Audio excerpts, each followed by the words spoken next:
বলা হয় সরস্বতী নদী অন্তঃসলীলা।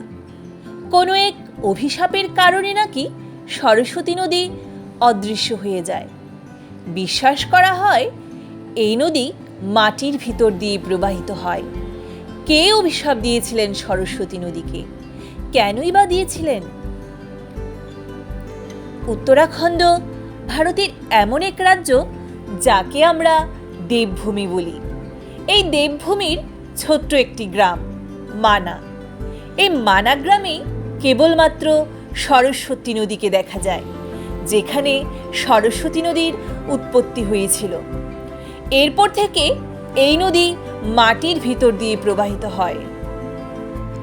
এই সরস্বতী নদীর বিলুপ্তি সম্পর্কিত একটি পৌরাণিক কাহিনী রয়েছে।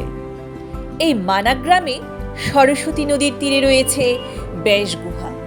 এই গুহাতে বসেই বেদব্যাস যখন মহাভারত তৈরি করছিলেন, তিনি মুখে মুখে বলছিলেন আর সিদ্ধিদাতা গণেশ মহাভারতের শ্লোকগুলো লিখছিলেন।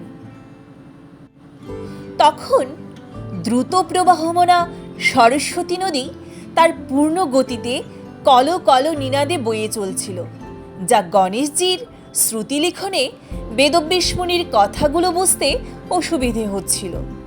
ভগবান গণেশ দেবী সরস্বতীকে নীরবতা বজায় রেখে প্রবাহিত হতে বলেছিলেন, কিন্তু সরস্বতী নদী তার কথা অগ্রাহ্য করেছিলেন এবং আপন গতিতে কলকল ধ্বনিতে বয়ে চলেছিলেন। ফলে বেদব্যাস মুনি সরস্বতীকে অভিশাপ দেন যে, সরস্বতী, তুমি পৃথিবীর বুকে একদিন চিরতরে লুপ্ত হয়ে যাবে। এবং তাই ঘটেছিল। এই মানা গ্রামের পর সরস্বতীকে আর দেখা যায় না। এলাহাবাদে ত্রিবেণী সঙ্গমকে গঙ্গা যমুনা সরস্বতীর মিলনস্থল বলা হলেও সেখানে শুধু গঙ্গা ও যমুনা নদীকেই মিলতে দেখা যায়।